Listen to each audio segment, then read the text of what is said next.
Pick up a holiday brochure and the word Barbados is usually followed by tropical island paradise. Well, that's become a cliché.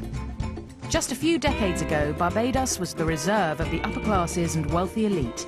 And even though most of the Caribbean no longer comes under the heading once in a lifetime, Barbados still offers a holiday experience that's a notch above some of its neighbours. It's also terribly British, thanks to over 300 years of colonisation. The liveliest tourist places like Rockley, Worthing and Accra Beach are all on the south coast, not far from St Lawrence Gap. Here, there are a huge number of hotels and apartment buildings of varying quality. As in most of the Caribbean, the typical type of accommodation for holidaymakers is all-inclusive. Standards in hotels across the golden sand beaches of the west coast are high, and you can often expect thrown-in activities such as surfing lessons and lazy sails out into the Caribbean Sea for a spot of snorkeling. If you're lucky, you may even get to feed a turtle. Just 20 minutes of driving across the island will take you to the east coast, well worth a look. It's a favourite with independent travellers as the least developed area on the island with a rugged coastline that's pounded by the Atlantic. The results are pretty spectacular. The nearest thing Barbados has to a city is its capital, Bridgetown, but one of the first things you'll notice is how small it is.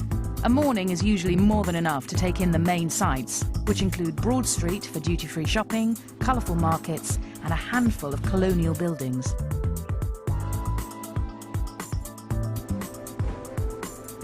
For foodies, Bridgetown is also probably the best place to sample the local Bajan fare. This is primarily seafood. Snapper dorado and dolphin fish are some of the most popular. But it's flying fish that dominates the menus. Make sure you give it a try. Across the island, you'll see the sugar plantations, a legacy of the British colonial slave trade era.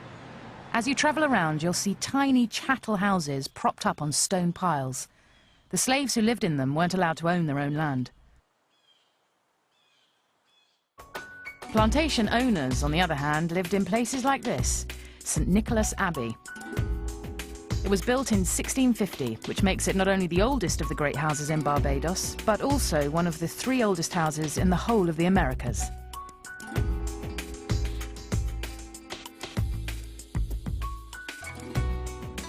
Right in the middle of the island, there's a complex of limestone caves with underground streams, caverns and waterfalls. This is the most popular attraction on Barbados. Harrison's Cave was written about in 1796 by an English doctor called George Pinkard. But it went largely unexplored until around 40 years ago, when the full, spectacular extent of the cave system was recognised. Kids and geology buffs alike get a real kick out of the fun visitor experience on offer here. Barbados is hitting the new decade looking as attractive a holiday proposition as it ever was. The beaches, hotels and attractions still pull in the punters, but it's the locals that continue to get the nod as the island's best feature. So if you haven't already, perhaps now's the time to see it for yourself.